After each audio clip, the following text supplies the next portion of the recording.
like every week and get that music. Check out our playlist. That playlist is legit, by the way. I still listen to that shit all the time. All right. Well, ladies and gentlemen, after tons of fucking tech issues and Google Hangouts being fucking lame, we're finally live. So apologize to who's on there telling me to hurry up. Joey Tremendous, what's up, Raider, and anyone else. Appreciate you guys waiting for us. All right. We have arrived. It's fight week, UFC 229. Khabib vs. Conor, all the talk, all the bullshit, the fucking my whiskey and all sorts of shit. It's all getting figured out this fucking Saturday night, as long as we get through Friday and the weigh-ins and whatever craziness might happen there. All right, but let's start off with two things before we get to breaking down 229. First, we were talking about USADA being fucking weird. Now they're not going to announce that there's potential violations, right? Good. They're not going to announce it until the investigation is done, which I understand. Sean O'Malley was like, yeah, fuck that. He announced himself. He was just like, yeah, USADA's not doing this shit, but I'm not telling myself, but he's like, I'm just letting you guys know what's going on. And we think we figured out what supplement it was, so I'll be exonerated soon and hopefully back fighting. But he is not fighting this weekend, unfortunately. That's actually one of the fights I was looking forward to quite a bit. Him and Alex Perez, I think it was. But Jesse, you say good to USADA not announcing that. What's your position on that?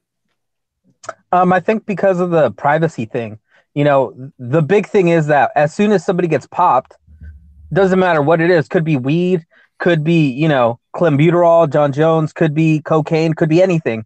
As soon as they get flagged, most people just see so-and-so gets flagged by USADA. They don't read the statement. They don't read anything else. They don't read anything. They just see that and automatically assume that that person is cheating, right? And it could be several different instances of marijuana use, certain other things that doesn't have to necessarily mean cheating. And so I think this way, at least fighters will get a chance to, get ahead of it and, explain their side before any of this stuff happens. And if someone doesn't want to say anything until they get cleared, that's good too. You just won't hear about them fighting anytime soon. Then out of nowhere, oh, hey, I got a year suspension, retroactive to when I popped a year ago. I'm good to fight in a couple weeks or whatever, So I think this puts the ball in the fighter's court on how they come out and what they talk about, how they get themselves out ahead of this news. So I think it's actually a good thing. All right, what do you think there, Fred? I mean, look, man, it is a good thing. And ultimately, I think USADA has been a good thing for the sport, but they do got to clean this shit up a little bit, bruh. Like, what fucking chemicals are on this list? And why are so many fucking of these illegal chemicals or whatever fucking type chemicals in so many legal fucking supplements sold at GNC? Right. I mean, what the fuck's going on? Like, maybe I'm just not getting it, but like, if these things are sold at GNC, even in trace levels, then why are they on the list of banned substances? Well, because they all look, they're performance enhancing supplements, right? Right. I heard Chael Sonnen say this one time, and sometimes I can't stand Chael, but sometimes he's genius, and that's why he's such a good person to was talking to. It's a thin line. They all enhance your performance. That's what you're there for. Right. Every fucking thing in that place is to enhance your performance, whether it's protein powder, goddamn it, colonics, fucking probiotics. It's all to enhance your performance in some way. So what are I don't know, man. It is very dicey. I'm not on the Luke Thomas train where I'm just like over USADA. I think ultimately they are fighting the good fight, but they do got to figure out some of these chemicals. I mean, we need to slow down on the list of people who are getting busted for no reason. You know what I mean? And for me, that list is shorter than others. I'm sorry, but fucking what's the big prick's name? I actually really enjoy him too because he's a heavy metalhead and Josh Barnett. Yeah, Josh Barnett. Well, that he lost 3 years and he blah blah blah. Sorry, motherfucker, you're guilty by association. Sorry. Even if you wasn't doing it this time, you flat got caught like 5 times cheating in the past. You ain't getting the fucking pass. I'm sorry. Fuck that. But for some of these other cats, the rare cat, what was it? The Dirty Bird? Oh, right. Tim Means. And then I think Lyoto Machida had the same thing. He's fucking drinking his own piss or some shit. Like he's literally doing something to where it's like it's like come the fuck on. He literally is okay.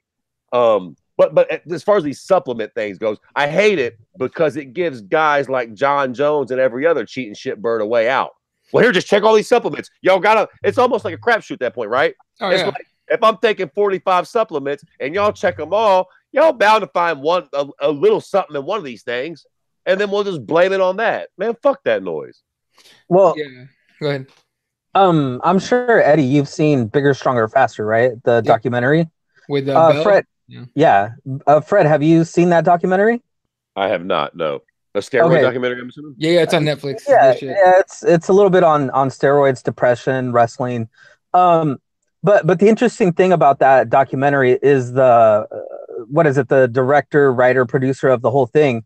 He goes and he makes his own supplement in his garage with two Mexicans, illegals probably, and then gets it over into a GNC store and it gets sold.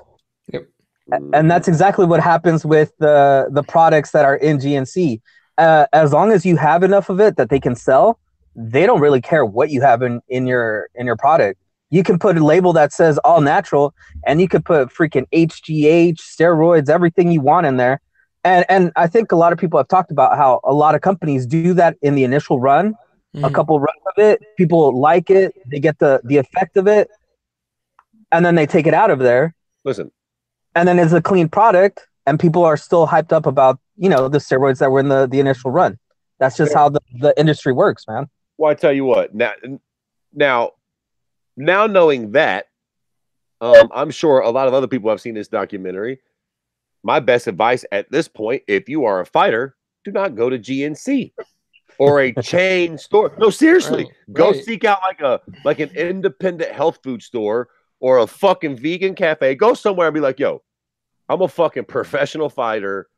I'm looking for some supplements, but dog, I need my shit to be, you know what I mean? Like, work with these motherfuckers. Take your fucking list of USADA shit up there. Be like, look, I'm gonna be a big spender. I'm a professional athlete. I'll come in this motherfucker and drop like $1,500 a month. But like, I need one of y'all that work here to take this list of shit and whatever y'all give me or whatever, you know what I mean, man? Have your manager do it. Figure it the fuck out. If you're an athlete and you're fucking making whatever the fuck, 100, 200, 400 grand a year, and you're just walking in GNC like a dickhead and getting the protein powder and getting popped, let these other motherfuckers be the example. Stop doing that. But Fred, there's also the thing about being smart. You have to surround yourself with smart people, because there are Eddie would know better than I would, because as you can see, I'm pretty fat, so I'm not really the in shape type. But I know that at GNC there are products that have this sticker on it that's basically like USADA approved, basically that they are clean, they are guaranteed to be clean, and these companies basically put their name behind these stickers. And these products are damn near guaranteed, like money, behind it, to make sure that you're not going to pop for something, and there are reputable companies that do that. But like you said, I mean, if you're a top level guy, why would you go down to the store and go, eeny, meeny, miny, mo, okay, that product looks cool, I'm going to take that with me and I'm going to drink that? Like, you'd be an idiot if you're a top level guy. Leave it to like the lower rung guys, the guys that are barely their first fight ever, barely getting into fitness or whatever. But if you're, like you're saying, if you're a top level guy, dude, you have to have somebody doing this for you. Or just one of those cats that ain't really got the money. If you ain't got the money, then it's like, fuck you, motherfucker. I got to go to GNC, man. I can't afford it. But God damn it, if you are fucking John Jones and this happens to you, bro, you are either a lying, cheating sack of shit or the most incompetent motherfucker to walk the earth. And you know what? I'm starting to lean towards that latter. Honestly, I'm legitimately starting to. I'm like, because the stuff that he says and the stuff he tweets back to DC and goes back and forth, people. I'm like, no, he really is that stupid. Like, I think Chandler Jones got all the smarts in that family. Arthur got a tiny bit, and Jones got left with nothing. Do you think it's not that he's dumb? It's just bravado. Like, he just thinks that he's so untouchable that whatever mistake he makes, he can just find a way out of it. Man, listen. I might be jaded. I don't know if he was asking me that question. I'm sorry if I'm jumping in. I'm probably just jaded. But God damn it, I'm of the mind at this point in the game with sports, if it looks too good to be true, it probably is. Yeah. And we were watching John Jones just tear through all of our favorite legends, and we're going, oh my God, this guy's so good. How could he be this good? He was cheating. Same thing, Barry Bonds. Barry Bonds comes out. Every time he barely nicks a baseball, it flies into fucking Saturn's atmosphere. This is fucking crazy. Oh, come to find out, there was a reason why it was so crazy. He was fucking cheating. Lance Armstrong. Look at this pretty little white boy. All of a sudden, he's better than everybody. Fucking smoking people by 10 minutes. With one nut. Oh, with one nut, no testosterone. This is crazy, right? This is he was cheating. That's why he did it. And I'm sorry, man. I look back at John's career now, and it's like he gets the OSP fight from me. Yeah. It's like I feel like that was, or maybe at first those few fights, but I feel like by the time we got to the Rampages and the Makitas and the fucking Gus's and the DCs, I feel like that motherfucker was cheating his tits off, man. I tend to agree with you, honestly. Like, especially when GSP came out a couple of days ago, and he said if you've gotten busted for PEDs, you should automatically be out of the greatest of all time discussion. I think he's right. I agree with that, and I accuse that motherfucker, but he ain't been busted yet, so it's whatever. Oh yeah, when he gets busted, if he gets busted, Right. But up until that point, my opinions are shit, and I agree with him. That's why I used to love John Jones, man, and I still think he's one of the funnest fighters we've ever had. I mean, I still want to see him fight. Yeah, exactly. But goddamn, man, I'm getting tired of this sport of us just letting cheaters be exonerated. We just fucking, when's he gonna be back? We're waiting on Brock. I mean, Brock's a different thing because he you know what I mean. But like, a lot of our legends just get caught cheating, and we just fucking How long is he gonna be gone for? It's like they got caught selling blow on the block, or waiting on them to get back from prison with open arms. Dog, you're a cheater.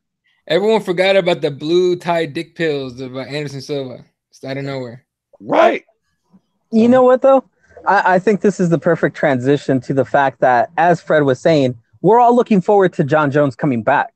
That's a fact. Now, how much of a travesty is it that we are not getting him back at UFC 230? And we're going to talk about that in literally a second, but I got to go through these comments real quick. George Tremendous makes a good point. He says, Viagra is a performance enhancer. To where Liam says, for some, gave me a headache. Well, there you go. We have someone named, again, this guy's new to the podcast, I think. Conor McGregor Part 2, he calls himself. Hey, now. He says, well, now we know where he's going to go in a couple segments here. He goes, USADA really doesn't have a list of approved supplements, do they? And then Raider says, Raider asks, or do the athletes have access to USADA? Can they go to them and say, hey, I want to take the supplement? But Liam says, according to Ian Kidd, who I believe I forgot who he works with, but he's part of MMA media. Bloody Elbow. He goes, no way to check supplements via USADA. They do have a list of known risky / tainted supplements, though, and a list of banned substances. So, we're going by Ian Kidd. There's no list of approved shit, but there's a list of shit that you shouldn't take. And risky shit. All due respect to Ian Kidd, fuck Ian Kidd. I watched the goddamn Golden Snitch on Joe Rogan, and that was coming straight from the horse's mouth. And he said, listen, come to me. Come to my team. Send your shit in, and we'll test it, and we will let you know if it passes. So I don't get it. Get your shit, send it to the Golden Snitch, and then be like, yo, don't you fucking send me that back. And then y'all say some bull. I'm sending it to you first, motherfucker. Then y'all send it back. And so why don't everybody just do that? Like when I heard fucking, what's his name? Jeff Novitzky? Jeff Novitzky, Golden Snitch. When I watched that Joe Rogan thing, I'm like, well, shit. If I'm a fighter, I'm lining up all my shit all day. Sending it in tomorrow, and I'm not taking it until y'all approve it. And at that point, it's on y'all. Don't give me no bullshit. Y'all approved it first. So here's the thing. Just to clear it up, Jeff Novitzky works for the UFC. He's the liaison with USADA. So he's not really USADA, right? But he's the go-between. But he's exactly. He's the liaison. He's the guy that you can go to him. He's got the information. Right. So it's almost as good as going to USADA. He's the guy you send your shit to because he's the link. It's like, here, Jeff, take that shit there and make sure it's good. Right. And he's also the guy that I forgot who was the fighter that needed a IV bag. He's the one that him personally and the UFC's doctor went up to their room and gave him an IV. Ian McCall? Got him. Was it Ian? I don't remember. I'm not going to say it's Ian McCall, but it might have been. So he's the guy that's fighting for the fighters. And like Fred said, he's the guy that if you go to him and he approves the product, you can 100% be guaranteed, hey, it's backed up by the guy that, you know, should know his stuff. And if I get popped using his supplement and that's the only thing I'm using, now we have a different issue. Yep. Right. And if y'all pop me, then it's going to be on record that I gave it to Jeff Novitzky. He sent it to their lab. So y'all can suck my dick. Y'all ain't taking me out in no fights or nothing. Fuck that. I would sue USADA. Real shit. Like, if I sent y'all, I'm doing all I can. I sent y'all my supplements. You sent them back and said they're good. Do not try to play me like that. There you go. Comment here. Liam says you can pay for a sample to be tested, assuming you aren't 14 in 14 out of 14, but another run of manufacturing the supplement might be different, is the theory I've read. Okay. Jody says right. Go ahead. No, that's why what's his name? Josh Barnett got off so easy, quote unquote, was because every run of product that he had, he took a sample, put it in a bag, kept the label and everything, so they knew what run of each product he took. So they were able to go back and, you know, analyze each run of each product, basically each batch and everything, and they found where the supplement was. But can you imagine cataloging all that? And some of these fighters that are just complete morons, how many of them would mess that up? That's why I think that's why Fred's way of just, this is a supplement I'm using every time I open up a new thing, I'm sending it first, getting it approved, getting it back, then I use it before I even touch anything. Like, yo, why don't they make that a rule? Fuck, if you get a new supplement, you have to send it into USADA to get approved. And then if you get caught taking some shit that you hadn't sent into USADA, we already busting you. But because it would probably cost a lot of money, but what the fuck? That's what we're here doing, making money. It's pay for that shit this weekend for the next 3 years. Yeah, it's not about the money, Fred. It's also about then they become employees because now you're mandating them do something that they have free will to take whatever they want. It's kind of like, then that's an even bigger case for them to be employees and not 1099, you know, whatever contract employees. Yeah. Jody says, I just asked T Wood, Tyler Woodley. I just asked T Wood what he uses. He takes a bunch of supplements and never tested dirty. There you go. I mean, there's a lot of cats like that, man. So it's hard to make an excuse for the people. But then again, I do believe a couple of these guys. I do believe a couple of people really did just get caught in the crossfire, and that's not cool. Like, I would gotta figure something out. Yeah, like Sean O'Malley, Tim Means clearly was caught, in some, taking some fucked up shit by accident, stuff like that, right?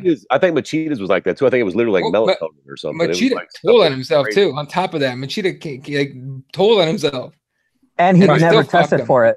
He never got tested. They took his word for it. No. They took the sample, but he never popped for it. Yeah, it didn't even show up on the test. What the fuck? But because he said he was taking a thing that was banned, on the banned list, that's what got him. Oh, fucking stupid! Wow. All right. Yeah. On that note, let's talk about UFC 230. Like Jesse was talking about the main event. I mean, the main event. Can I just go with my thing, and then Fred can go ahead and break me down and crap on me? All right. I know, Fred, you're gonna hate me for this, but this is my idea. We need to make a hashtag 165 belt or something, or hashtag 165 or bust. And I think everybody should boycott UFC 230. And here's the reason why. UFC is going to keep doing this to the fans. The fans wanted to see Diaz, Poirier, a 5-rounder, and we wanted to even be lenient and give the UFC an out and say, hey, just make another belt. We'll take another belt at this point. Make it for an interim belt. Yeah, okay, we'll take it. We just want to see those two guys fight 5 rounds. Okay, nope, not possible. All right. Oh shit! Did we freeze? Did we lose him for a second? He was mid rant too, Jack. Oh fuck! He's gonna be mad. He's talking to nobody. Go ahead. Oh yeah, there he goes. Yep.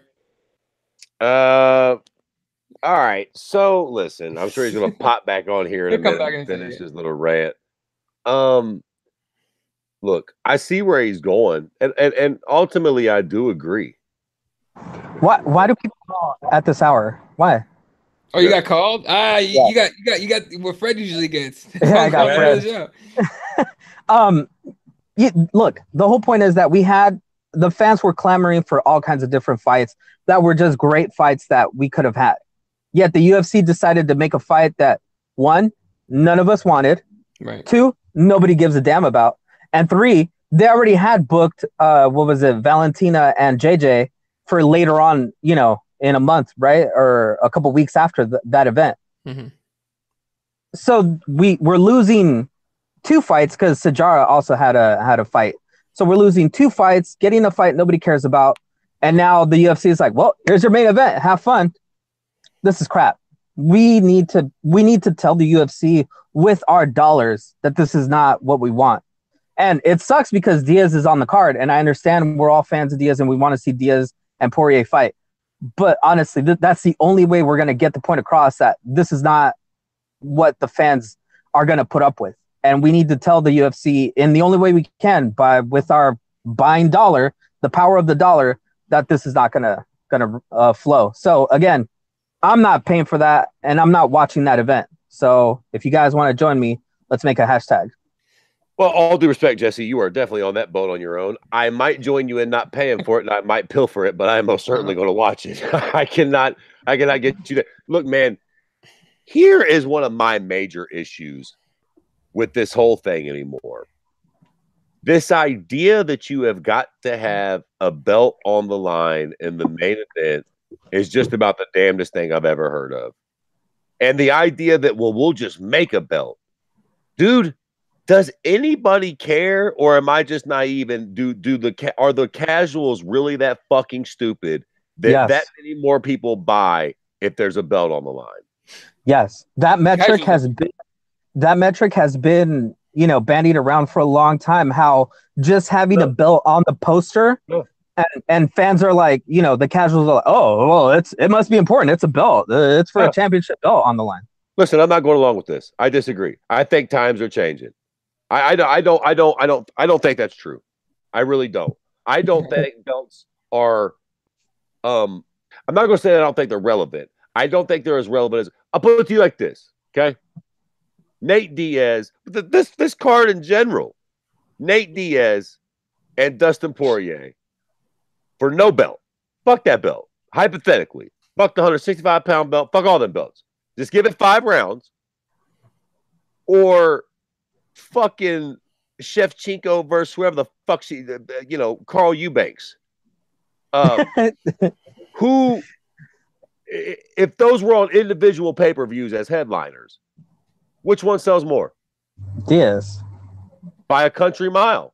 By a lot. That belt being there with those other 2 broads means, I'll tell you what, I'll do you one better. Fucking Henry Cejudo with your stupid haircut. Come on, you're in. Pick anybody you want in the flyweight division. I don't give a fuck. Pick anybody you want at flyweight. Hell, pick DJ. I think a 5-round fight with Dustin Poirier and Nate Diaz with no belt sells more pay-per-views than the DJ Henry Cejudo rematch with their little stupid flyweight belt. Am I okay. off? No. You're completely right, but so, I think belt. Well, hold on though. Dana White was. I just watched the interview that he did with Brett Yoka, whatever the fuck, earlier, and at the end of it, yeah, Brett. Okay, I can let Prick's last name kill me. But he was saying at the end of that, like, we've always had titles on the line, or we try to always make sure there's a title on the line. Bro, I think y'all can just do away with that. Like, you can't always have, generally speaking, a title being on there helps. But if you've got a fight like Nate Diaz and Dustin Poirier, we don't need belts, bro. I promise you that the belts are not needed. It's going to sell. But I think you also have to see where they're coming from, Fred. For them, I'm trying. They're asking people to pay. What is it? $65, $70, something like that. They're asking you to pay $65. Your hard-earned money for a night of fights. Okay, they're already asking you to pay. What is it? $10 a month for Fight Pass if you're one of those wild men, plus a 65, maybe once, maybe twice a month sometimes. That's a big ask. And for them, they think that by providing you with a title at the top of the card, that's where the value is coming from. And I understand what you're saying. That is not the case anymore. There are some title fights that are definitely valuable, like this weekend. This weekend, that is a great reason to charge me $70, $75 if you want, because that is a fight that requires that. That is something that if you told me the only way you can watch it is if you pay this money, then that's the only way we're going to watch it. But you also have to understand, to them, they are still in that model that they have to provide a title fight. They're not going to put a title fight on anything else but a pay-per-view. So, and that's the thing that pisses me off the most about this. 165 is open and available for them to use as a division. Okay. And there's plenty of fighters. There's plenty of fighters that could just easily slide into that slot and fight there. Now, it doesn't hurt the promotion to make another belt, make another division, because now they have an extra title, an extra belt that they can bandy around and put at the top of a card, right? Look at what happened just right now with 230. If you look at the list of all the champions, a lot of them are hurt, a lot of them are booked up. It's just packed. So if you have one extra title holder, that's great. I don't understand why they had to make this fight and basically give a middle finger to every single fan and to the people going to that MSG card, because that is just basically what this is. It's a big middle finger saying we're going to do whatever we want and we're going to give you the worst fight possible at the top of this card instead of promoting a fight that everybody would have enjoyed to see 5 rounds, even if it's not for a title. Yeah. I do wonder if titles even matter anymore, though. Like, the fact that the title's on the line this weekend is cute, but if there was no belt on the line, how many less pay-per-views does it sell? Like, everybody wants to watch Conor fight Khabib. We all know Khabib's the man. Man, what the fuck? Real shit. Khabib shouldn't be the goddamn champ. We're parading Khabib. No, I'm saying real shit. We're parading him around with this belt that he won off of Al Quinta. Motherfucker, Al Quinta didn't have no belt. Like, this ain't even, man, real fucking talk. This ain't a championship fight.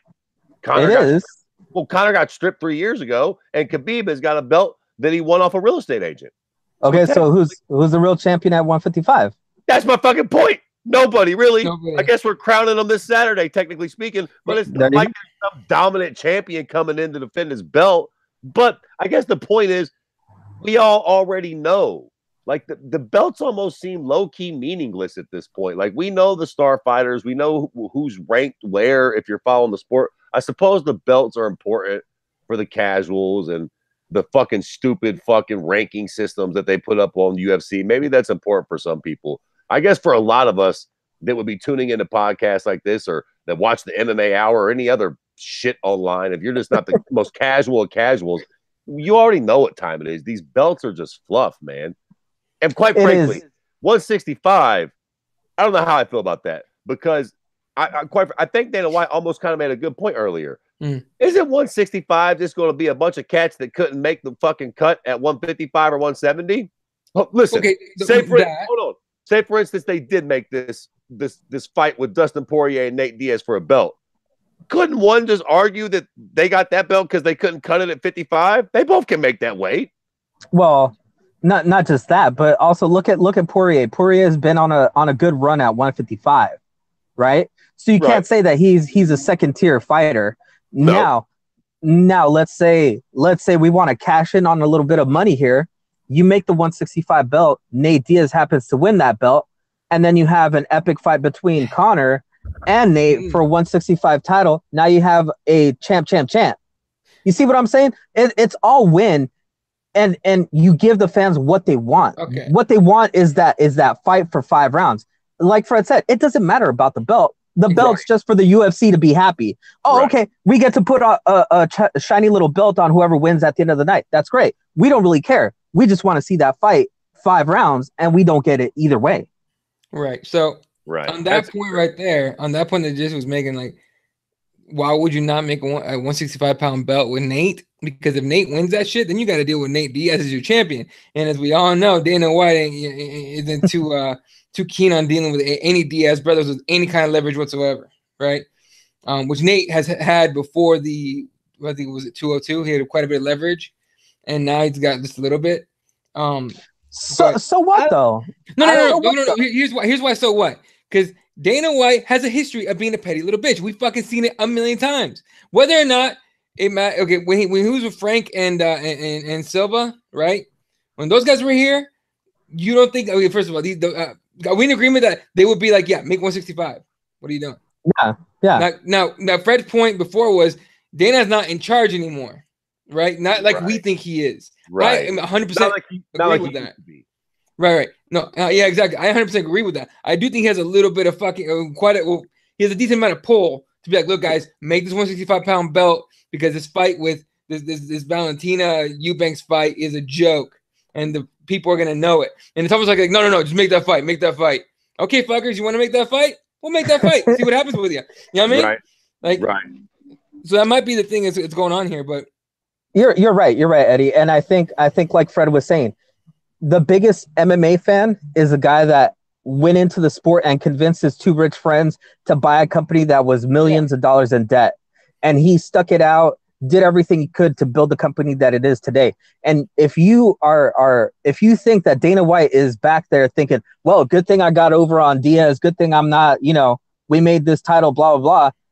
If you don't think he's back there screaming at the top of his lungs, pulling out what little hair he probably has left, probably off his nutsack, and drinking himself retarded tonight, to not think about like just how stupid people think he is, knowing full well that he knows that this is just the worst thing possible. Right. You guys are crazy. Because that's exactly what's going on through Dana White's head. But we also have to think like Dana White is supposed to be the knight for the UFC, right? Like he's the guy that we look towards to steer this company, to steer this whole promotion in the direction that the fans want. And he's not doing that.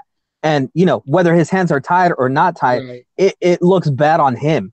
And the only person we can, take our aggression out on is Dana White. Right. Yep. I think we're going to look back and we are going to really, really miss Frank and Lorenzo Fertitta and Joe Silva. Listen, real shit. Can you imagine this happening if those three cats were there? They were like superheroes. John Jones would be fighting Thor this weekend. If, goddamn it, the Fertitta brothers and Joe Silva, they'd have figured it out. They'd have been, or like real. I could see John fighting Kane or Stipe or something. I cannot see the Zuffa era ending up with this as the main event. Or, like y'all say, they would have just made Nate and Dustin the main event, made it 5 rounds, and maybe gave him a title. Fuck it. Maybe they would have even done that then. But at the very least, they would have made that the main fucking event and pulled in some like flashy thing for a co-headline or some shit and a fun fist fight. We'll look at 30 years from now. We'll look at this time as the post Fertitta era, right? Like kind of like you were saying. But as far as like, dude, I just can't believe we're at this point. But if you guys have, let me catch up with the comments real quick because there's a shitload. Conor, everyone's talking about, I don't care about belts. Like Jody says, I don't care about belts. I care about good fights and matchups. The Fertitta brothers were never about putting a really sick fight with no belt on the line as the main event. Right? They were always cool with that. Like, yeah, fuck yeah. You're gonna give me, Nick Diaz, Anderson Silva? Cool. Do it. They had a certain je ne sais quoi. They knew the temperature. It's like the Fertitta brothers and Joe Silva, for that matter, just knew what we wanted. And they would put out, look how many cards fell apart on the Fertitta brothers. And those fuckers delivered somehow or another. A lot of times they would make better fights. They really did. No, I agree. Yeah. Conor McGregor part 2. What up? No, I was going to say, plus, it was never booking up until 1 month or 3 weeks before an event. It was always 6 to 8 months ahead of time, sometimes even a year. Oh, next year at, UFC 200, we're going to have this as a main event. Even if it changed between now and then, we already had something to look forward to. Now we're having like a month before, and then it's like, this is almost like a boxing, right? Like, oh, in December, we're going to have a good fight. Like, what? Like, that doesn't give us time to even, like, think about the possibilities. Right. I don't know. But I'm with Fred. We're going to look back and be like, we missed Joe Silva and the Fertitta brothers, man, because fuck. This one never been a thing. All right. Conor McGregor says, Conor McGregor part 2. I'm just going to call you part 2 because I don't want to keep saying Conor McGregor. But part 2 says, interim 155 belt then. No. Jeremiah from the Hardcore Mission. What up, Jeremiah? Says, every day I wrestle, every day I smash. Clearly Khabib fan for this one. And then everyone in here is picking the winner between Nate and Dustin. Part 2 says, Nate, hate to admit it, but Nate will pick him apart. George Tremendous says, Nate. Raider takes Nate. Jeremiah takes Nate. Everyone's picking Nate. Okay. It's a bad stylistic matchup for Dustin, that's for sure, man. But Nate ain't fought in the month of Sundays. And right. Dustin has been getting better. And he's been active as fuck, too. So super active. And finishing guys. He fucking finished fucking Walking Zombie, but not damage. From here, from Safford, Arizona. Are you talking about Gaethje? Yeah, Gaethje. He finished Gaethje. Yeah. If you finish Gaethje, I give you quite a bit of credit. That guy doesn't die. Jeremiah says, Fred. Khabib was scheduled to fight Max with the belt. Max pulled out, so the show must go on. Max was pulled out by the commission, made him ineligible to fight medically. So what did I say? What did I say about anything? Why is that for Fred? Because he's talking about like the real 155 champion. Like who'd he beat? You know what I mean? Like he beat the real state guy. A motherfucker, I don't give a shit who he was supposed to fight. He still fought Al Quinta just because he was going. Conor McGregor was going to fight Frankie Edgar. Hell, Conor McGregor fought the dude from the mountain. Stop it. Yeah. All right. So if you guys want to, I don't think anyone's gonna boycott UFC 230. I just think there's gonna be a hell of a lot more people. Okay, but I think there's gonna be a hell of a lot of people. Jesse's a lying cocksucker too. He's one of them motherfuckers. No. Hey. I'm not eating no Debbie Twinkies, and then he'll be peeking. He'll be watching Twitter or something. He'll be fucking catching the highlights. If Jesse says he's skipping the dessert donuts, he's skipping it. Somehow he has that fucking discipline where he's not fucking doing. He says he's not doing something. He's not doing it. Look. I have terrible discipline when I say I'm gonna diet, because then like an hour later I'm like eating some horrible like quesadillas and stuff, like just terrible food. But when it comes to stuff like this, I am pretty determined to keep my word. Like I said, I'm not watching any Greg Hardy fights, and I'm not. Even if they put him on a card underneath Conor McGregor, I will not watch that card, hands down. And this whole problem with this fight at 230, I am not going to watch the card for the exact same reason. They are not going to get my support behind this travesty to the fans, because it's all about us, the fans. And like I said, it's a big middle finger to all of us. And when we watch it, they win. So okay, Jesus Christ, a travesty. I don't know about that. We still get to see Dustin Poirier fight Nate Diaz. Now listen, if they had pulled that fight for this one, I'd be with you. Wait. What's the guarantee though that Diaz stays on the card? There's never a guarantee. Listen, my dollars hinge heavily on that. If okay. Hey, it does fall out, I'm with you in the rape van. What the fuck? Free candy, man. No, hey, I'm with you. If that fight doesn't make that card, I'm probably not watching it. Honestly, if Nate gets pulled off the card, that's the one. Right, and the card's not bad, honestly. But I'll pull it up in a second. It's top heavy. That's the fight I want to see. That's the one fight I want to see out of the whole goddamn thing. So we talked about all that. We didn't even mention what the main event really is. The main event is Valentina Shevchenko against Shijara Eubanks, who Joe Rogan admitted on his podcast didn't even know who the fuck that was.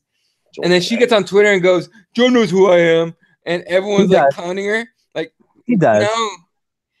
Look, I'm sure he knows the name, but he doesn't know anything about her. She's a 3-2 fighter, right? Yeah, she's a 3-2 fighter. I'm sure he's heard her name, but I think when he said I don't know her, like I think he just couldn't recall watching her fight more than once. No, it's more of a she's not a star. And to headline MSG, it needs to be somebody that you go, Valentina versus Joanna Jędrzejczyk. Oh, okay, that makes perfect sense. I know both pros. That's a firefight. Low key, that's weak for this card. Like, that's what makes this so bad for MSG. This is a fucking big one. Even Joanna and Shevchenko would have been a little. Look, dude, what were we thinking we were going to get on this card? Fucking John Jones Gustafson. Y'all can't tell me that anything is not kind of a letdown from that. I mean, JJ Shevchenko would have been way better than this, but it still would have been like, I still would rather watch fucking Dustin and Nate more than them. Yeah. You're right. This is honestly the first time I wish the UFC wasn't listening to us, because I said that was the one fight for the title next, if you guys recall, and unfortunately they apparently listened to this podcast that one time. Eubanks, you said Eubanks is next. Yeah, because she's the one that was originally supposed to fight for the title against Montano. Oh, but she didn't make weight. Yeah, you did say that. You did say that. And remember, now here's the other thing: she missed weight that time, and she had enough time to make weight.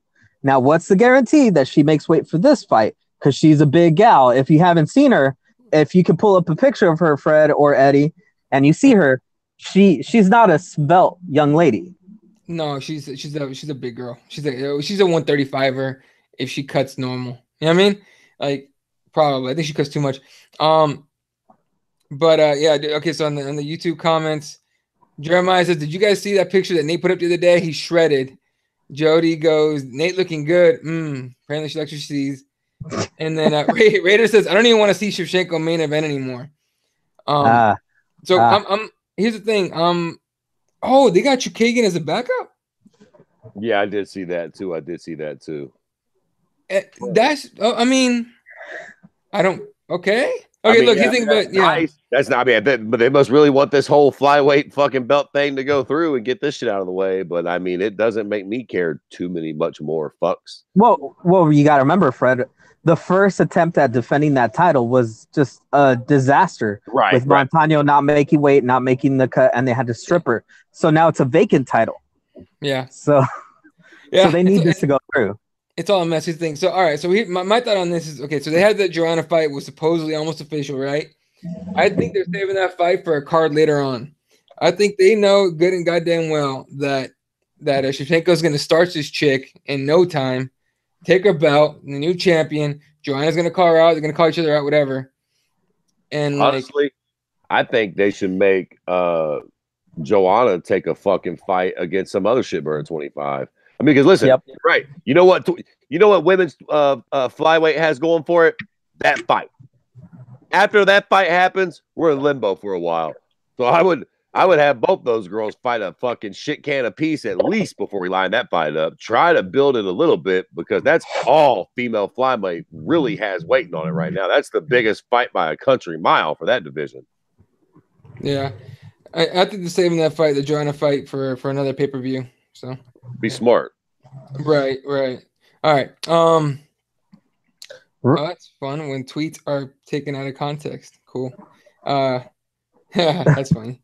No, someone thinks that we're actually serious about boycotting the pay-per-view because of the main event. So they're like weird. Okay, whatever. Well, you can direct them to my Twitter because I am serious. Well, so no, fuck that. I put it on as like the hey man, the link to the show. There's three of us on here, Jack. I done said I ain't boycotting nothing. Fuck Jesse. Oh, don't worry, man. They retweeted my ass, not the show. Don't worry about it. Okay. That is not a sentiment that we all share, Jack. I ain't boycotting nothing. I said I would pilfer it, but I ain't boycotting it. I just love how it says, should the fans boycott UFC 230 unless they make that 165 belt? We discuss now gets ignored every time. But yeah, it's all good. Hey, it's all good, man. Hey, appreciate the retweet, dude. Love that you put the link out there. It's all good too. I don't mind people getting upset about it. Priya Rose is in the building. What's up? She goes, she agrees with Raider on the whole don't really care to see Shevchenko. Her fights are honestly pretty awful. I mean, depending on who she fights, that Joanna fight would have been fire. He's dominant, but like I agree.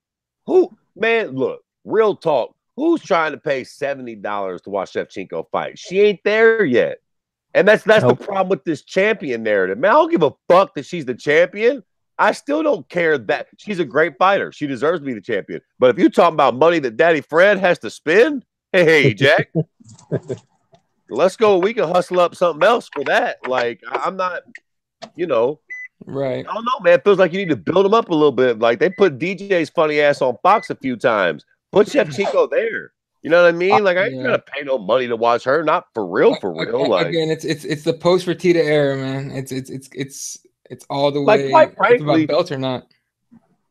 Okay. It would just be that. I was gonna say to keep it a buck. Like, what female divisions would I want to pay for? But obviously, 35. Cyborg? Yeah, definitely. and Amanda Nunes. But real talk, I'm down with Rose too. I would pay to watch her defend her belt too. So I guess it's just Shevchenko's kind of the odd man out right now. Yeah, like 125 being that division and that woman that I want at the top of my pay-per-view that I'm paying $70 a month now for. And here's the thing: she has a chance to make it a big deal if she's able to like get finishes as a champion, right? Yeah, she finishes this chick this weekend, finishes the next chick, bites Joanna, knocks her the fuck out somehow. Then you're talking about I'll pay for this chick to fight. Absolutely. It took Amanda Nunes a while. Look, it took Thug Rose a while. She lost and won, and now she's finally at the point where it's like, all right, now we're all there. We care. She's good. Her story's interesting. But yeah, man, it takes a little while. Shevchenko ain't even really been on our radar. I know she's been in the game for a long time, but not really on our radar for that long. Yeah, look, man, I'm holding out hope that the UFC just put this on there just to like as a negotiation tactic for like Jones to sign that fucking bout against Gus. But I don't know. We're getting closer. You know, we're losing time here. So Jones is probably sitting in the back, fucking laughing in his Cheerios, like, "Boy, y'all need me bad. Y'all need me real bad. Y'all pulled some bullshit out to replace me. What the fuck?" Do you think Jones just pulled a Trump? And when Dana White called him, like, "Hey, what do you think about this?" Jones probably like, "Well, my price tag just went up $1 million higher." Maybe like if this is all y'all got on the back burner, y'all need me way better, more than y'all leading on. Right. Here's the thing. To finish up this segment, I guess, it's like what you were saying, Fred, where Dana White's not really in control as much as we think he is anymore. So it could be like, oh, you fuckers want to do what? Wait. So you're not going to listen to me about Jones. You're not going to pony up for Jones, and you're not going to help me out. Find a big main event for this card. You want me to do Shevchenko against Banks? Is that right? Yeah, it's a bottom line. Okay, you know what? Check this out. This is all you guys. I'm gonna make this shit. I'm gonna make this fight for you. All right, but the result is on you guys. You got it? We're cool with that? Madison Square Garden. All right. Hey. All right. Cool. I'm not the boss anymore. So what are you gonna do? All right. How about this? What's the over under at Dana White's actually at that event? At 230? Yeah. Oh, he has to be. He has to be to put the belt on Shevchenko, but he might send out. Who sure? Send out when he's not her? He sends out one of the matchmakers. Well, it's New York City. He'll send out one of those other guys. It's New York City. He'll be there. He just let's see how if the fights go shitty. I don't know if he'll be at that post press conference. No, he won't be there. He'll be like, oh, I gotta catch the plane to Vegas, guys. It's a long flight. Bye. We'll get John Anik or some shit at the fucking the attendance was this much and blah blah whatever the fuck. All right. So to end the segment, so Jesse won't watch, but me and you will, of course.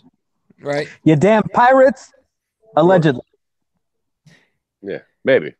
I might just buy it. Listen to me. I am the captain now. Only that bullshit. Anyway, all right. UFC 229 this weekend, ladies and gentlemen. Finally get to fucking see Khabib and McGregor. Everyone's got some kind of analysis on this fight. If it stays on the feet, it's all Conor. If it goes to the ground, it's all Khabib. Imagine the shit that switches over. Khabib comes out standing and Conor shooting fucking takedowns and shit. It would be madness. But regardless, we're finally at the point where we can discuss it. Let's let me pull up the card here. See what other fights we want to talk about. What other fights are on there that are going to be like? Let's talk about the co-main event. Yeah. That's a very interesting fight. I think a lot of people are sleeping on Anthony Pettis in this fight, man. Right. So let me just go over I'll go over the main. I'll just read out the main card fights real quick, and then I'll read the prelims or what to watch for in the prelims. So obviously, opening fight: Michelle Waters against Felice Herrig. I enjoy watching Michelle Watterson fight, and so I'm a Michelle Watterson fan. This is a great fight. The only problem I have with this fight, man, is that we don't have an atom weight for women. Michelle Watterson's fine ass has been fucking competing at a division that she ain't got no business competing at for a long time. Yeah, man, and it sucks to see her get this. She'll probably lose this fight, but not because of skill. No. Because Felice is too big for her, and her style is indicative of being able to impose that on a smaller opponent. What the fuck? So did you guys watch the Rory oh God. We'll talk about that. God damn. That's exactly what's going to happen in that fight, guys. Don't say that. Well, I don't think it'll be that bad, but I dig what you're saying, though. I think the narrative will probably. I don't know if it'll be that dominant, but yeah, it's the same type of jive, man. Like she's just bigger, by a lot, kind of. Yeah, Waterson by triangle. Come on, let's go. Swing, I'm hoping.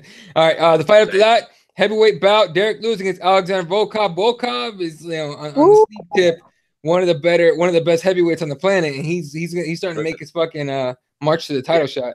If Derek Lewis wasn't coming off that fucking travesty of a fight with, was it his fault though? Well, listen, yeah, but it takes two to tango. It's both of them. That's enough with his back too. But if he wasn't coming off that travesty of a fight, this would be a fucking barn burner. Yeah, oh yeah. And it probably will be regardless, but there's just so much stank is taken out of this because of one bad performance. Because if you remember before that, Derek Lewis was knocking motherfuckers out. So this could be a very, very fun fight. Derek Lewis is the man for that fight. Right, but you know what, Fred? Can you give me this, that at least the stink isn't so bad that it's surrounding and bringing down this fight, just because of the fact that the way Derek Lewis admitted, that the fault was his, even though it wasn't entirely his fault, like you said, takes two to tango, but he was real critical of his performance. So he kind of took it like he kind of took it on the chin, and I think a lot of fans forgave him for that. And as long as he has a good performance here, I think we'll have him back at the top there. For sure. Well, and look, man, he has had back issues. I was being a dick earlier and shit, but I mean, it wasn't just that fight. For a few fights now, he was talking about retiring. I have fucked my back up before. Your back is no fucking joke. So I hate to give a fighter an out, but like hypothetically, if his back did go on the fritz, that's a good reason, man, to not be very active in there. Your back is fucking crucial to your movement in every way. Back injuries are career enders if this is a fucking wrong one. Yeah. They really are, dude. They really are. Yeah. All right. After that, light heavyweight bout between Obin St. Preux and Dominic Reyes. And then the co-main event. Let me just read actually some YouTube comments before we get to that, just so we can get those out of the way. Actually, some of them are actually related to it. So, all right. Let's talk about the co-main event. Tony Ferguson against Anthony Pettis. Tony Ferguson, former interim lightweight champion against former lightweight champion Anthony Pettis. Pettis fucked around, went to 45, clearly didn't work out. Came back looking good. This is a pretty important. Alrighty then. That's the Fred. Yeah. Do you think that the fact that Anthony Pettis has been talking about that he's not concentrating on his wrestling anymore, and he's more concentrating on what Showtime was all about, being loose, being exciting, and his jiu-jitsu game, do you think that that's going to be one of the reasons why this is such an intriguing fight, and people should really be looking at this fight for just that style factor that's going to clash? On the surface, yes. The problem with Anthony Pettis, and don't get me wrong, I'm a massive fucking Showtime fan. You don't know what's going to happen until game time. Like, he says that, but he said that in other fights and then came out and kind of laid an egg. Now, if he's telling the truth and he fights like he can fight, this is going to be a bad motherfucker. This is going to be a very, very fun fight. I think that it's really easy to just kind of count Anthony Pettis out of this one because he's laid a couple fucking duds over the last year or two. And quite frankly, fucking much as it stings my ass to say, Tony Ferguson has looked pretty fucking impressive over the last couple of years. But Anthony Pettis is one of these guys, man. I think he lives and dies in his own head. I think he has all the fucking talent in the world. And if Anthony Pettis does what he can do, not only can he beat Tony Ferguson, but I think he could smash Tony Ferguson and make him look silly. I think on the surface, Anthony Pettis is a way better striker than Tony Ferguson. Tony Ferguson is probably a better wrestler and more competent on the ground. But I think standing and banging, striking-wise, Anthony Pettis is one of the best absolute strikers in this game. 100%. The problem with him is where's his head? Where's his head, man? Yeah, and I agree with you. But I think if you've noticed, since he moved back to 155, like I was saying, he said that it got into his head about his wrestling. Everybody kept talking about his wrestling. Everybody wanted to attack him as a wrestler. And he just got so away from what he was originally, which was just exciting, loose, fluid. And now in the last couple fights, we've seen him back at 155, and he is exactly that, and he's just become a killer again. And I really, really think that a lot of people are, like you said, they're forgetting about that old Showtime, and they're saying that these last performances are one-offs. And I think what we're really looking at is Anthony Pettis back. The Anthony Pettis that took that title, submitted Benson easily and quickly and got on the Wheaties box. Eddie, what do you think? Okay, so Anthony Pettis. First of all, Google Hangouts, you cunts. You did it to me twice today. That's bullshit. That's fucking bullshit. I know you're free and everything, but goddamn. Anthony Pettis shows up in fights like Showtime. He's goddamn near unstoppable. And by Showtime, I don't mean the Showtime kick. I mean confident, right? How many fights we've seen him in after he lost his belt to, I think, was it RDA took his belt? Yep. Yeah, to RDA, that we saw him fight with what seemed like little to no confidence. Last couple of fights, he looked pretty goddamn confident. So I think he's got it back. As far as Tony Ferguson goes, and Pierre Rose asks how the injury is, and I believe he's letting him fight. He's back to 100%. But this could be a better fight than the main event with the two cats that are involved. Tony Ferguson is a wild motherfucker. He will salsa in the middle of the goddamn fight. I don't give a shit, right? Anthony Pettis has shown that he Showtime kicks, fucking the capoeira type of stuff. He'll do that. He'll fucking do like a roll to like a front forward roll and up kick and crazy shit, just like Tony Ferguson will. We might get a wild ass fight. That should be a lot of fun to watch. That being said, I like Tony Ferguson in this fight. It's smart money. It's a smart money, but at the same time, I mean, as many weapons that Anthony Pettis has, it almost seems like Tony Ferguson might have more weapons, and he's like a little bit more as far as the weapons, as far as the toolbox goes, but he's also wild enough to take some chances, right? He takes crazy chances during fights, and it's paid off more than once. It's also bit him in the ass more than once. So I just like Tony Ferguson in this one, man. I think you know what I think? I don't know if he'll get a finish. I think we'll get a crazy fight though. You know what I think Tony Ferguson's one of his biggest pluses in this fight is going to be is he's tough. Yes, I think he's tougher than Anthony Pettis. I think he can take more of a beating and keep going, man. And that does worry me a little bit. Remember the Venata fight? Yeah. Venata fucking last second replays him. Venata's fucking making him do stanky leg and shit. This is the beautiful thing about MMA, man. The Lando Venata fight is a perfect example of two different scenarios, right? Yep. On one hand, if I'm a Tony Ferguson fan, I can say, look at that fight. We got rocked hard, and we still came back and finished that fight. You know what I mean? Like, Tony can fucking take a licking and keep – not only can he keep on taking, but he can come back and finish you after getting rocked big time. Or if you're in Anthony Pettis' camp, you can say, look, bro, if we do that to you, you ain't recovering. Yeah. We ain't Lando Venata. We're going to land another kick and another punch, and you're going to be a fucking sleep. So this fight's interesting, man. It's really interesting. Will Tony take a couple shots, keep on coming, and eventually tire him out?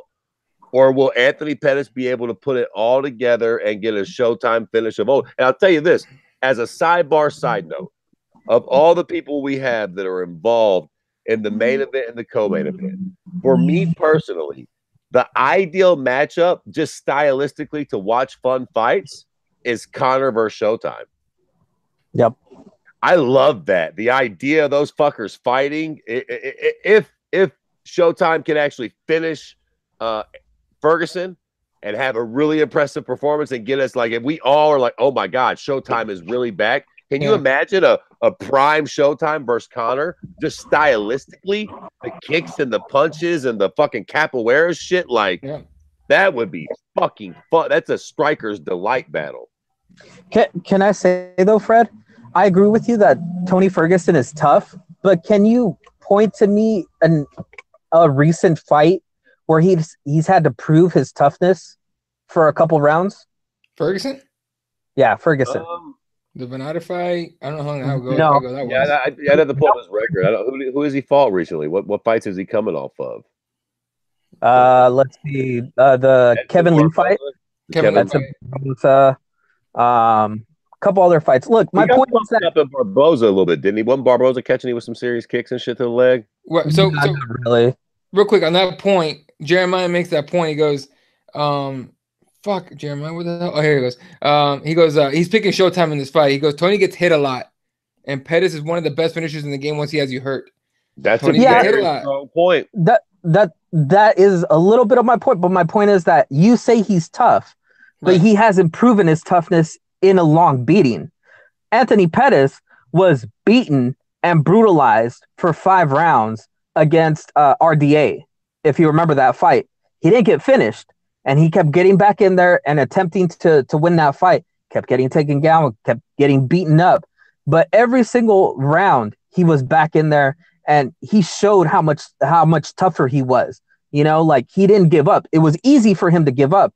You know, he was getting just brutalized, and he was losing his title, but he never gave up. We've never seen Tony Ferguson get cracked and have to come back after 1 round, 2 rounds of a beating. He takes a little bit of a beating, and then he does something to turn the tide. He's never been in a sustained area where he has to come back from being down. So I think that's where Showtime has the advantage. He has the advantage of, if he gets hurt, if he gets in a bad position, he may be able to get out of it and come back. I don't think Tony Ferguson can be the guy that gets beaten up, put down, and then come back and win the next round. That's a fair point. And you're right. I shouldn't use the word tough. And I don't know what word I'm looking for, but I know what you're saying. Anthony Pettis just gets out of the fight. It's easy to kind of like, he's very tough, but it's like he gets to a certain point, he accepts defeat. It doesn't feel like Tony does that. Tony always feels like he's about to pull the tide. There's been a couple fights where it felt like Anthony, nothing was working out, and he was just like, fuck it. Like he wasn't going to, get finished, but it was just like, he was like, all right, man, this motherfucker just got me today. Like he looked very beaten in the cage already. Like he wasn't waiting for that moment. So the last 5 fights of Tony Ferguson, Edson Barbosa, he won by Bravo choke in the second. Lando Venata wins by Bravo choke in the second. RDA, decision win. And Kevin Lee by triangle choke in the 3rd round. Yeah, I guess he hasn't really had to overcome too much. But whatever there was to overcome, it doesn't seem like he ever gets discouraged. He seems like he's just got a little more mental toughness than Anthony Pettis possibly. But Anthony's tough though. You're right. He is tough. He's taking some beatings and stuck right in there. Yeah, and that's to me. It's like some fighters can say they're tough, can show moments of toughness, but it's that like prolonged beating, prolonged abuse that some fighters just cannot come back from. Case in point, Rory McDonald over the weekend, that beating that he took, he immediately, once he took one hard punch to the nose, I knew exactly that fight was over, because he was so worried about breaking his nose, which he did break his nose again. Yeah, you got to fuck. And so there are things that a fighter does, or just things that happen to a fighter that take away that toughness. No matter how badass of a fighter can be, how tough they can be, that mental breakage happens. And once it happens and they get back to that point, it's easier for them to break over and over and over again. Yeah, and if you've never gotten there and you get into a fist fight, kind of like, a Robbie Lawler, situation, you don't know how tough you are until you get there. And you don't know if you can weather that storm and walk through that fire, as all the cliches would come at us that way. But, there's only one way to know if you can be in those firefights, and it's being in a firefight. And Ferguson has not been in one. Right. Jeremiah says, I disagree with you, Jesse, because I think Pettis falls and things are not going his way. And Fred was saying that a bit here. Like, he doesn't, look for a way out, but he's just like, shit. Yeah. I'm kind of fucked here. Yeah, I feel like he does kind of fold. Not to the point where he gives up the fight, but he definitely seems like he kind of stops fighting back a little bit. Sure. All right. Wow, excuse me. Shit. All right, we're kind of running out of time here. So let's talk about the big fucking fight on the card. Obviously, the one everyone's waiting for, Khabib Nurmagomedov defending his belt against Conor McGregor. There hasn't been a build-up like Jose Aldo has. And Gary made this point earlier on in the YouTube comments. He said he just doesn't want it to be like a one-hitter quitter type of fucking fight, especially with all the build-up, right? Or with the build-up there has been. I've never had a problem with one-hitter quitter fights. I hate people like, I hated Mike Tyson fights because they were over too quick. Man, this ain't the WWE. You won't watch it. They get slept. I love that. That's why I watch Tyson fights, was to see motherfucker get murked. Right. You never watch a Tyson fight for a fight. You watch Tyson fight for a fucking execution. Yeah. Hey, Fred, are those people vegan by any chance? By possible. Smell their own farts. Yeah, no, I mean, look, would we all love to see a fucking Rocky classic fight? Sure. But I will. What I don't want to see is some boring shit. Oh, I would much rather see a one-punch knockout or Khabib slams him and knocks Conor. I want to see something, oh shit, to happen. Yeah. Regardless. Even if it's got to happen in the first 10 seconds. Quite frankly, people are full of shit. That Jose Aldo, Conor McGregor fight was one of the greatest moments in history. It only lasted 9 seconds, but afterwards, I remember fucking just being in absolute disbelief. If he does that to Khabib, we'll have another one of those moments where it ain't even got to be the first punch, but if it's just like the first minute he knocks him out, we're all going to lose our shit. Oh, we'll be talking about it right here. It's going to be chaos. Like it, you know, a great fight would be good, but a definitive finish one way or the other, fine by me, Jack. I would love a finish so we have like a clear cut winner instead of a decision. It's like, oh, I won that fight. No, I won that fight. Right. Stupid shit like that. That would fucking bother the fuck out of me. Jeremiah says, do you guys feel like the UFC has dropped the ball on promoting this fight? No, because I think it promotes itself.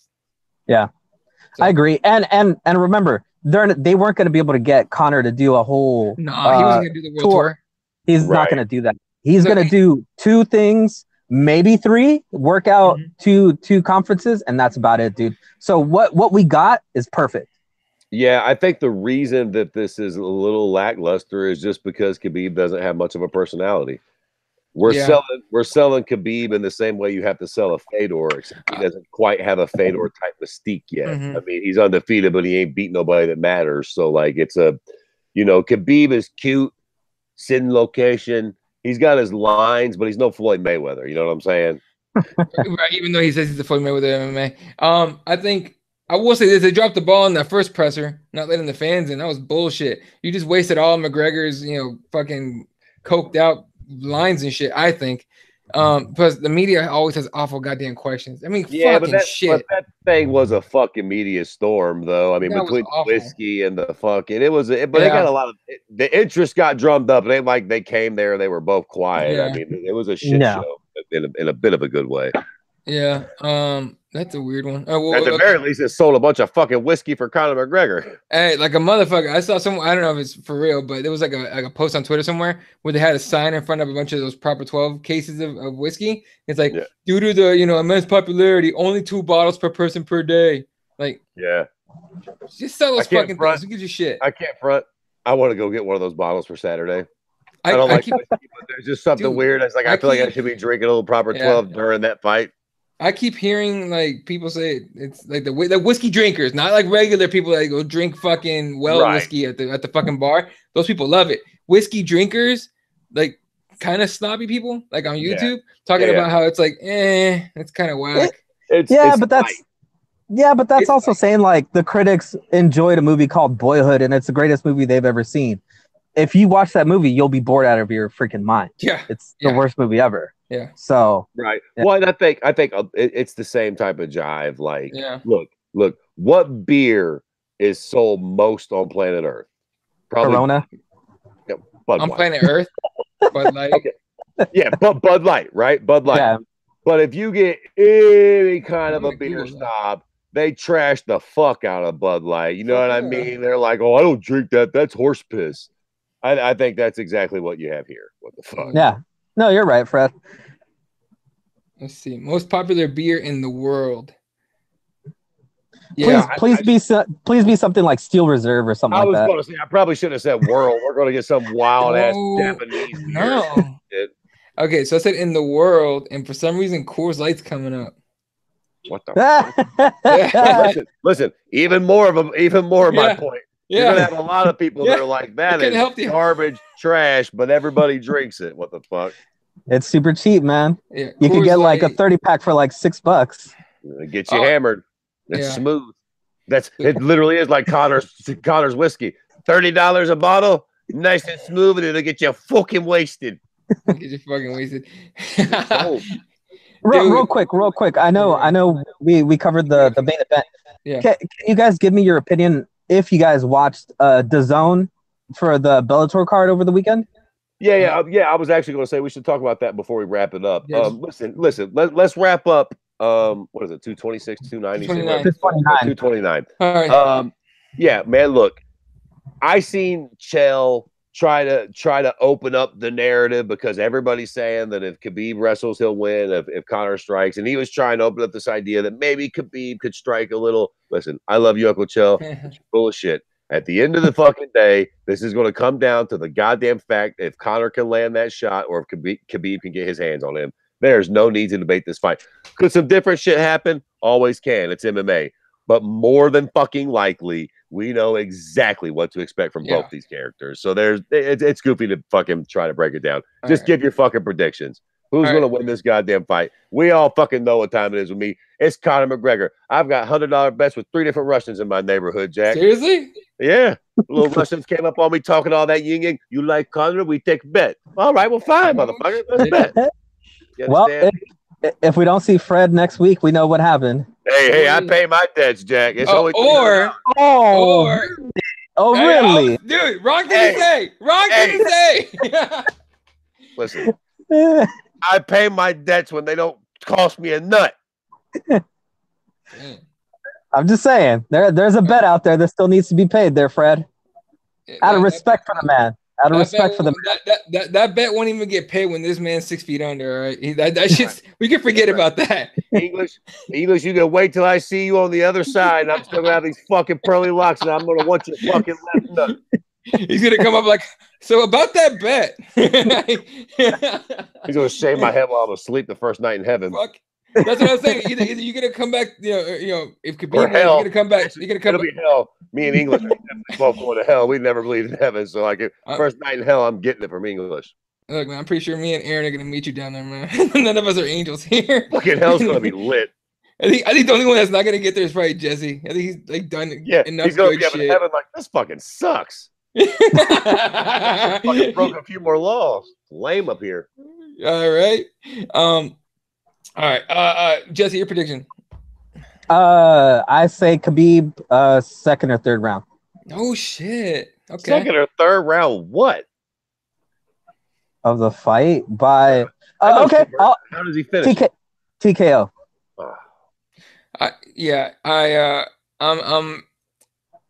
Shit. This is so hard when to fucking pick, and I've been avoiding making my pick all fucking like month. And it's just because I know you guys are picking McGregor. That's why. Just so you guys. I didn't think Jesse I didn't think that Eddie would pick McGregor. I assumed you would leave. I think Khabib is the smart bet, just because you know what I mean? And he's a favorite if I'm not mistaken. Right? Wait. Or did the Irish fuck that up already? No. Let me ask you guys this: Is it the stupidest thing I've ever seen? Is the UFC tweeting out this thing and everybody tweeting out this thing that says the odds of winning McGregor, Khabib, 50% for each guy? Is that the dumbest thing you've ever seen in your life? Because honestly, I think it's more of a 70-30. 70 for Khabib, 30 for Conor, because we know Conor, if he gets a shot, he knocks him out. That's pretty much the only way he can win. Who put that out? The UFC did. Well, put that out? That's like you and your chick not being able to figure out what you want to eat that like tonight. You're 50-50 on everything. Hold on. I agree with that because you got a lot of you got a lot of Conor fans out there that just don't touch reality very often, and they can't picture their dude losing. Like you know what I mean? I think a lot of people feel like really impartial, informed fight fans, I think, are able to be like I love Conor, but I realize that there's a good chance he can lose this fight. I think a lot of people have an undying love for Conor, and they're just like, no, that's not going to happen. Even if he gets taken down, he'll get right back up and knock him out. There's no way. So what do you think's the percentage? I'm more in the 70-30. I could even go 65-35. What do you guys think? Amongst the informed fight fans, I would say probably 65-35 could be, because we all got that general knowledge that most fights end up in a wrestling match in some way, shape, or form. And if you are uber dominant in wrestling, or if you can just dictate where this fight takes place at, you usually have a better chance at winning the fight. And nobody has proven to be better at dictating where the fight takes place at in this sport so far than fucking Khabib. So hard to argue against that. Okay, so you're picking Khabib, Jesse? Yeah, TKO round 2 or 3. God damn. All right. So I love our fucking people that watch this show and on the YouTube comments, because Raider says Conor. Well, first of all, Conor McGregor part 2 in the comments. Obviously, there's Conor via KO. It doesn't even matter where. Right. Joey says Khabib be a TKO. Doesn't say when. Raider says Conor by KO round 1. This is where it gets good. She says Conor by KO round 1, and Priya Rose says LOL Raider. No, like now they're arguing in the comments about who they're picking. Oh, I love people that watch this show because you fuckers make it so interesting to just hang out and shoot the shit.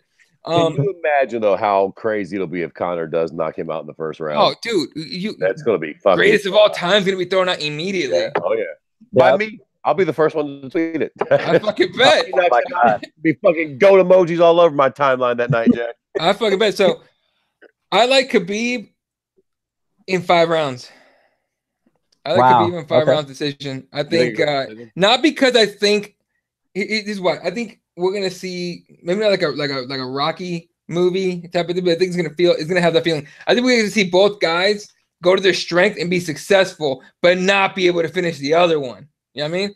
I think we're finally gonna get this epic ass fucking fight that we've been waiting for a long time. You know, Conor will come out, he'll fucking hurt Khabib, drop him once, maybe Khabib gets back to his feet or survives the round, whatever. Second round, Khabib comes out, fucking, 1-2 and shoots fucking the double, whatever. On top of Conor, beats him up for a round, but can't finish him. And we'll go down to like an epic, like fucking fist round decision.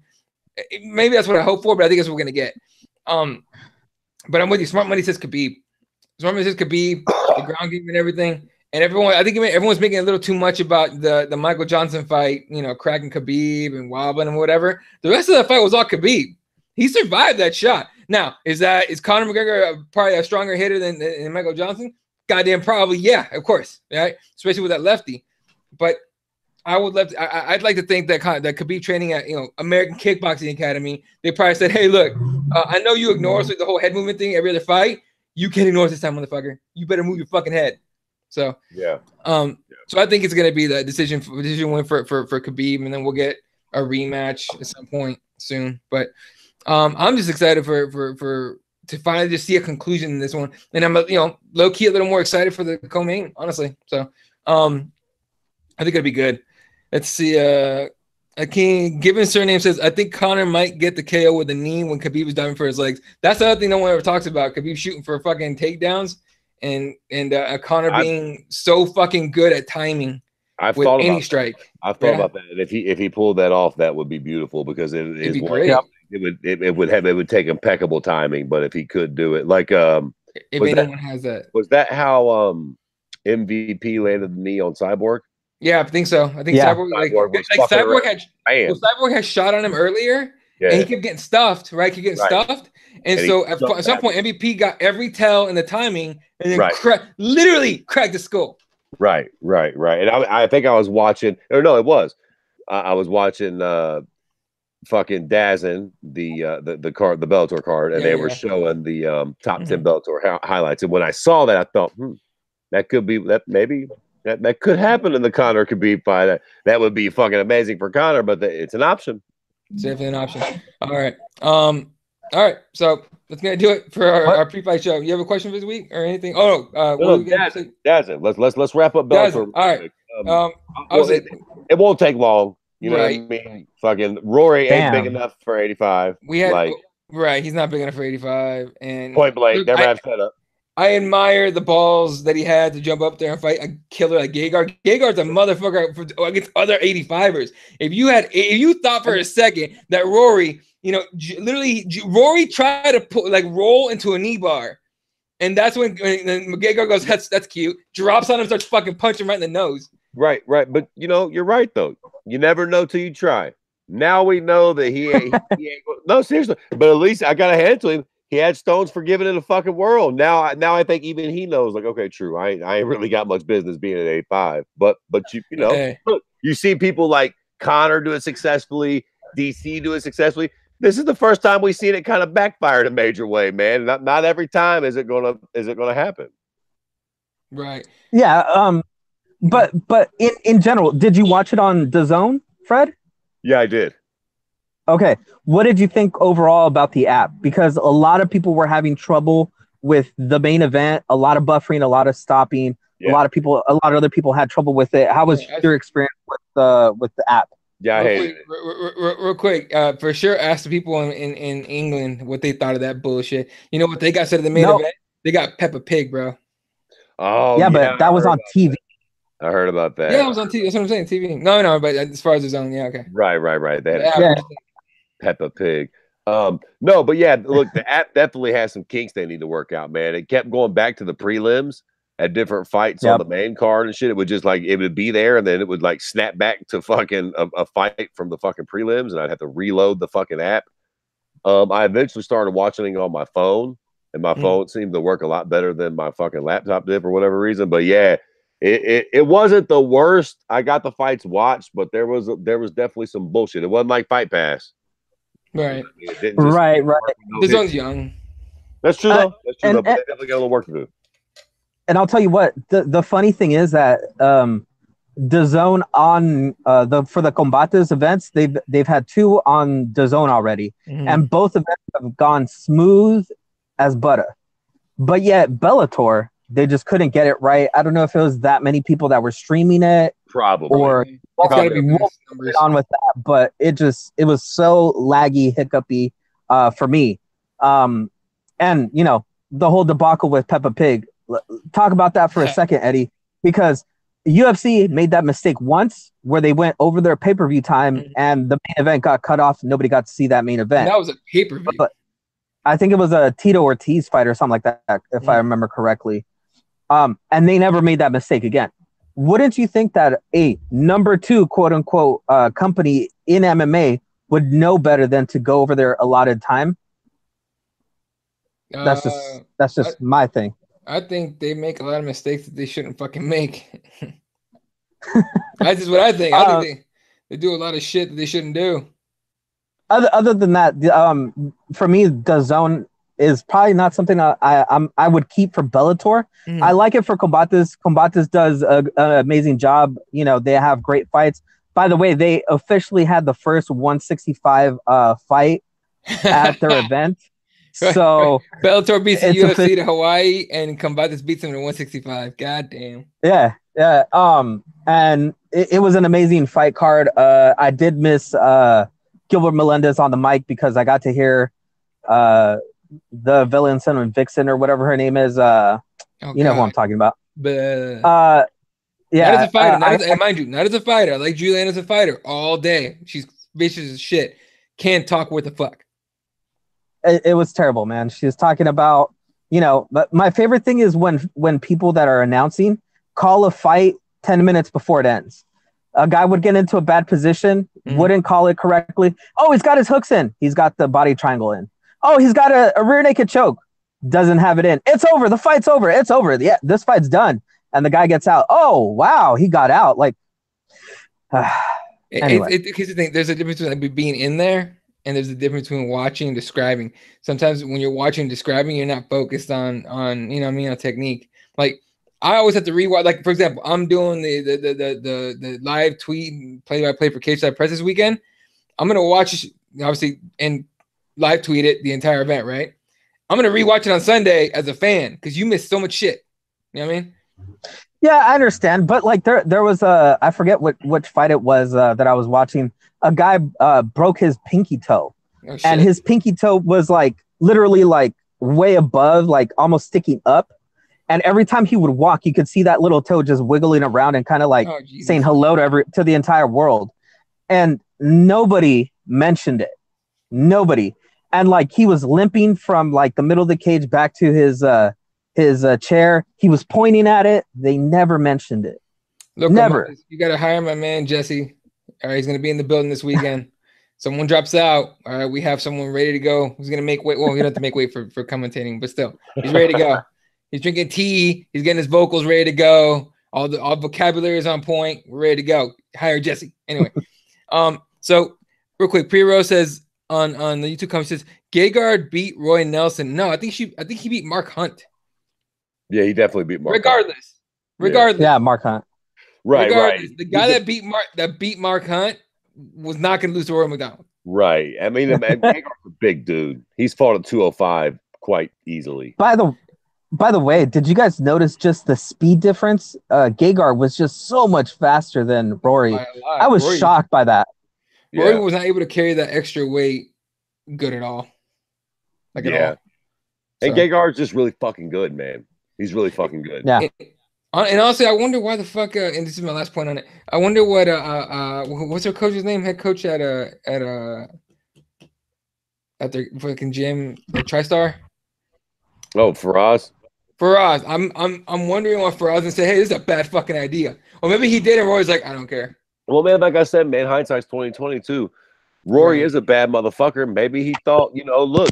He had a really close fight with fucking Robbie Lawler. Robbie was at 85 for a long time. Maybe they're like, he can fucking handle Gegard. Gegard don't hit like Robbie. Like Robbie's a fucking slugger. I mean, he fucked Rory up too, but it was a very close fight. So it's like, accurate. Maybe they thought that Rory might do a little something, man. And look, he tried to roll for that knee bar, man. I was rooting for him when he did it, and then he got set on. It was over. So yeah, that was it. Fuck, I was really like, oh shit, he's rolling for it. Oh fuck. There goes that. All right. All right, Jesse, you have a question of the week or anything? No. I'm gonna save it for next week because it's a long discussion, so we'll save it for next week. Okay, yeah, because we've been fucking doing this shit a while. All right. That's gonna do it for us. So obviously we did a preview show tonight. I'm hoping like that I'm still awake at the end of fucking 229 to do like a post-fight show. If you guys are awake, I'll send you guys a link, you know what I mean? Yeah, for sure. Obviously, we all got lives and families and shit. So if you can't, no big deal. That would be cool, though. That would be cool. I'd be down. That would be the one to do it for. Right. So post-fight, look for a live show. What's up, Jesse? No. I was just going to say I missed out on the morning toke this week so far. So, Eddie, if you could produce one of those, because going through the morning sometimes, and Fred's show, the Gem City Jesus podcast, you guys got to listen to that. Yeah. It's entertaining, it's topical, and you get to see how much of a Trump supporter Fred is, so it's always great. Really, it's very comedic too. Oh man, we were talking before the show, and we were talking about what you want to get to in the next one, and that should be a pretty good one. So I think you're gonna confuse some people at the beginning. You might have to clear your opinions near the end of that one. Oh yeah, for sure. Yeah, for sure. All right. Anyway, again, appreciate you guys tuning in. Shout out to everyone. The fucking you guys did work in the YouTube comments. It might be the longest fucking list of comments I've ever seen, like we've ever had. Obviously, George Tremendous has been here. Raider, Liam was here. Conor McGregor Part 2. Fucking Conor brings Raider. him out, son. Yeah. Jody was here for. I think she might still be here. Gary Coaston, Jeremiah from the Hardcore MMA Show. K Graphic dropped in for a little bit. He actually said Adesanya, Weidman, or Joker would have been a better main event for MSG, probably. Agreed. Yeah. Who else did we have? We had some. Cloud was here for a little bit. Might still be here. And actually, obviously, Priya Rose made it to a live show. Appreciate you guys tuning in. Shout out to repthewarriors.com. Give us some gear. And spicerspros.com. Always with the support. All right, guys. Hopefully, obviously, I'll be live tweeting for Kate Said Press on Saturday and post UFC 229. We're hoping that we'll be live. I'll definitely tweet that link out as soon as possible. And again, love you guys. Have a good night, evening, good morning, depending where you're on the planet. Good night, Wilshire.